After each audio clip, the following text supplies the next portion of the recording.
Welcome to How You Living, a transformative podcast featuring best-selling author, inspirational speaker, and minister, Dr. Rick Rigsby. And now, Dr. Rick.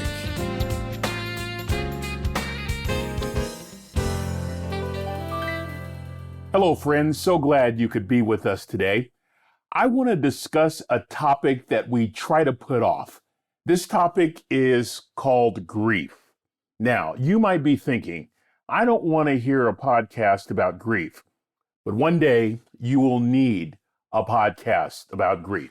May not be today, but such is the way of life. In fact, there's a scripture in Job that I love and I don't love. The Lord giveth and the Lord taketh away. Blessed be the name of the Lord. I don't have a problem with the Lord giveth, but I got a real issue with the Lord taketh away. Grief is a topic that touches every single one of us at one time or another. Grief is a topic that I am all too familiar with. For those of you that tune in on a regular basis, first of all, thank you. And many of you know my story, and so I will not belabor it, but I do want to set the stage and make a couple of points by going back to the early 1990s. It was in 1990 that I had graduated with my PhD from the University of Oregon. Go Ducks! And my wife and I and our two children were finally out of graduate school after about 6 years. And my first teaching assignment was at California State University, Fresno. And we loved our time in Central California. We were back home. My wife grew up on the coast in California. I grew up in the Bay Area, and we were back close to parents and back to relatives, and we absolutely loved it. I was one of those privileged guys. I married my college sweetheart. I was in my chosen profession as a television reporter. My wife was a labor and delivery nurse. We get married, and we were so blessed to have two amazing children, two sons. We're living a fairy tale life. We're done with school. It's time to earn some money and enjoy the better things of life. No more than 6 months after getting out of school, Trina found a lump in her left breast. The diagnosis, breast cancer, advanced stages. And after a 6-year battle, we lost Trina. Me and my two little boys walked up to Mommy's casket and we said goodbye. And the end of her earthly struggle ushered the beginning of ours. It was devastating. I remember crying out to God, how could you not answer our prayers, God? How could a loving God allow something like this? Rick, aren't you a pastor? I am. But more than a pastor, I'm a human being. I'm a husband. I'm a father, and I couldn't bear the fact that my boys were going to go through life without their mama. I just couldn't deal with the fact that my girlfriend, my wife, my partner for life was gone, and grief set in like a wave. I'd never, ever experienced anything like this, especially about a month or so after the funeral. You see, that's when the reality sets in that they're not coming back again. The flowers have faded. The cards are turning yellow. No one is cooking you meals anymore. Folks are going back to the business of life. And here you are stuck and you can't figure out what to do. And so, you know what I would do is I would spend the day trying to find myself in literature. I would try to find somebody that was struggling like I was that I could identify with, and maybe I would learn from them how to get out of this pit. And so I searched to find myself. If someone could describe how I was feeling, maybe they could give me some critical answers like, how long will I hurt? How long do you deal with this kind of pain that numbs every sense in your body? This was back in 1996. And we've come a long way in terms of grief research and literature, but I couldn't find very many books about grief back then. I found C.S. Lewis's A Grief Observed. I found another book, but nothing really could mirror how I was feeling. The closest thing for me was a stranger at the other end of the telephone. I didn't know this guy, but early on, he gave me his phone number. We met on some occasion. He said, listen, my wife a couple of years ago died of kidney disease, left me with our 2 children. I have a sense of what you're going through, Rick. He said, give me a call day or night. Convinced that I would never call this guy, I shoved his number away until one day at 4 o'clock in the morning I called. I'll never forget what he said. He said, I've been waiting for this phone call. And I would talk to this guy for several months. I would talk to him several times a week. He helped me so much. He literally read my mail. In fact, the last time I talked with him, I remember he said, you know what? One of these days, don't be surprised if you're the one answering the phone and helping people as well. You know, I'm sad that I don't remember who this guy is. I don't remember his name. Over the years, I have tried to find his phone number. I've wanted to call him and say thank you. But that's not really what he wanted. What he wanted was to help me navigate through some of the deepest water I'd ever been through. You know what he wanted? One day for me to pick up the phone at 4 a.m. and help somebody else.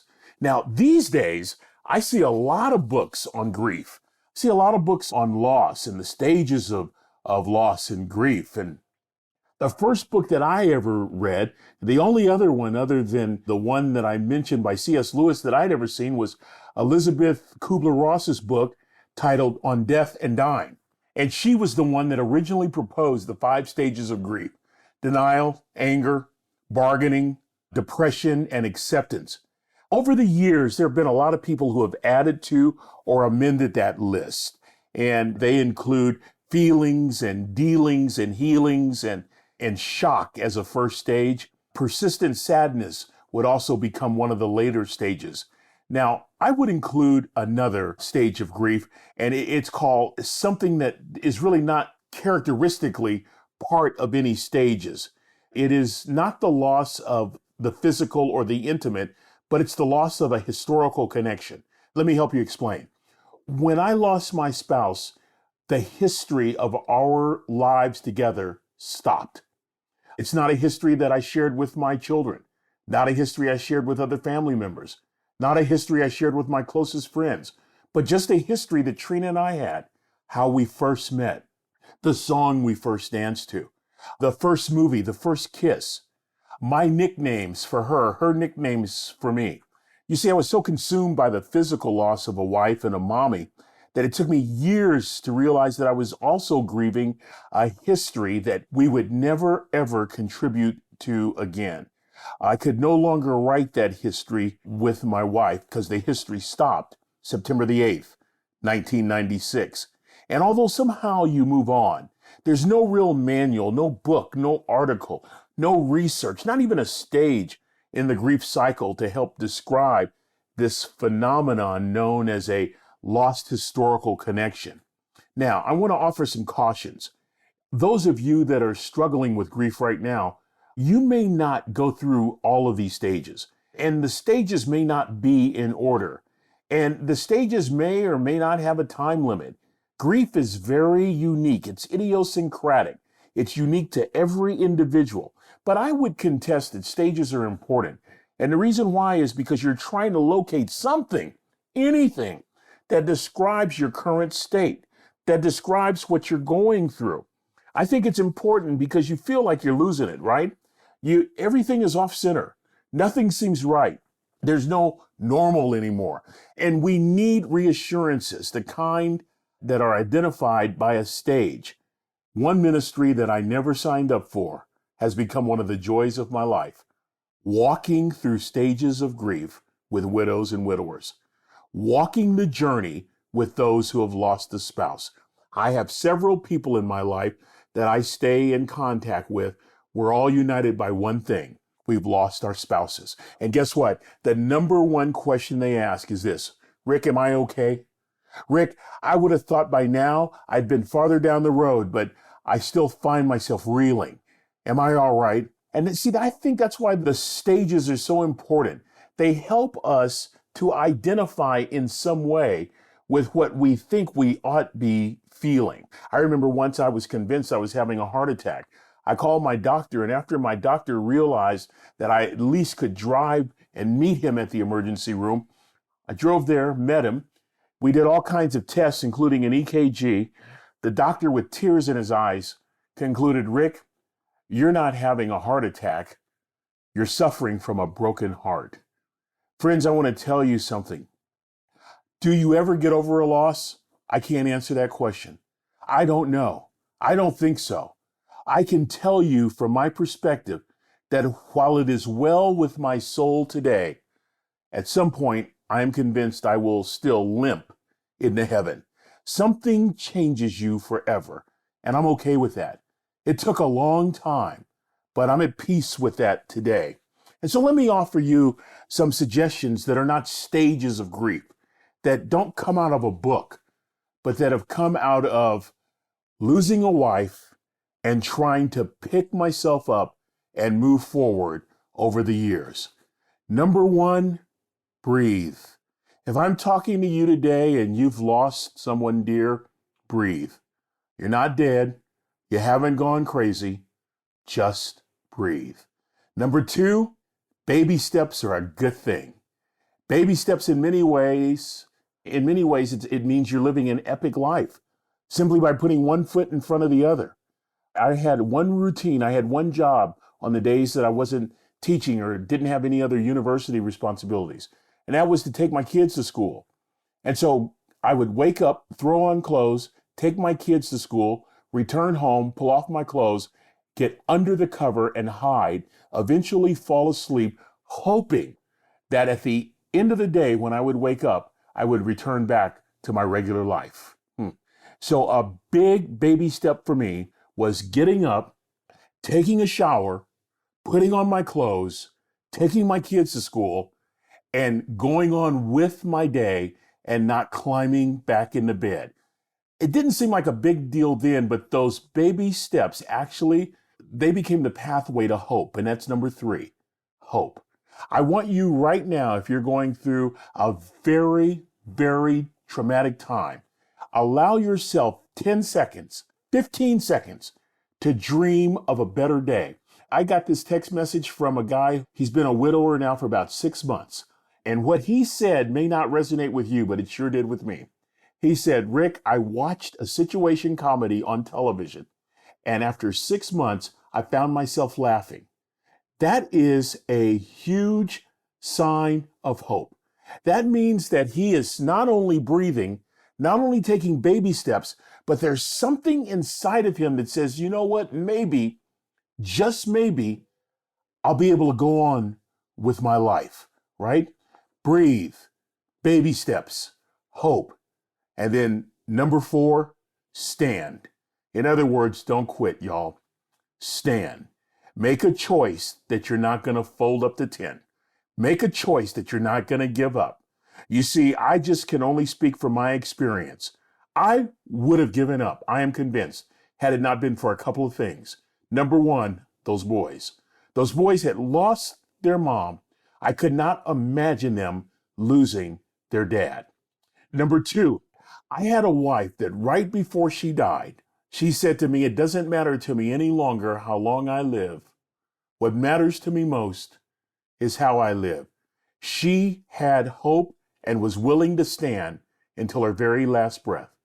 And number three, my daddy, the wisest man I ever met in my life, that third grade dropout, placed a demand upon me in the funeral home. When I said to him, "Daddy, I've lost hope," and his response was, "You can't lose something God gave you. Son, you haven't lost hope. You've lost perspective. Now, son, just stand." He demanded that I keep standing. I want to tell you, those words, the words of a dying wife, the words of a third grade dropout daddy, they not only stayed with me, they became my crutches.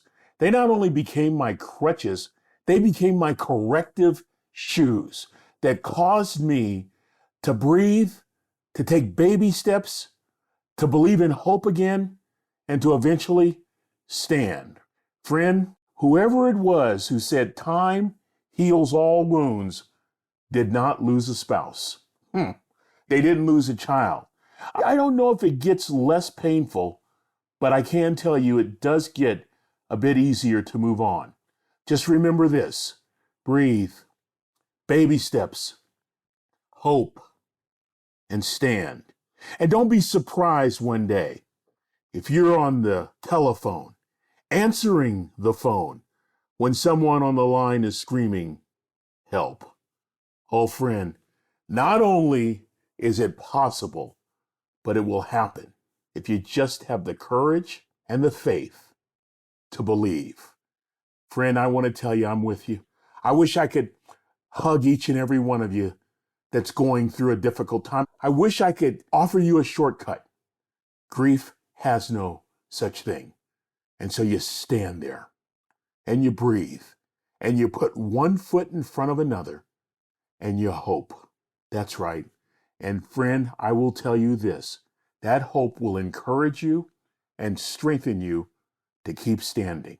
My hope for you, my prayer for you, is that you will stand regardless of what you see and regardless of how you feel.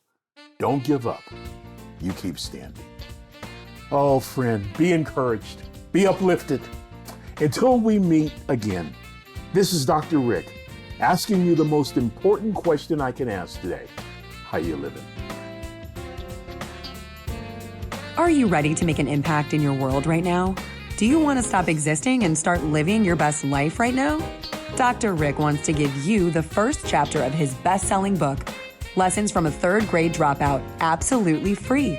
Just go to www.rickrigsby.com/free gift to get the print or audiobook right now. This is the podcastfactory.com.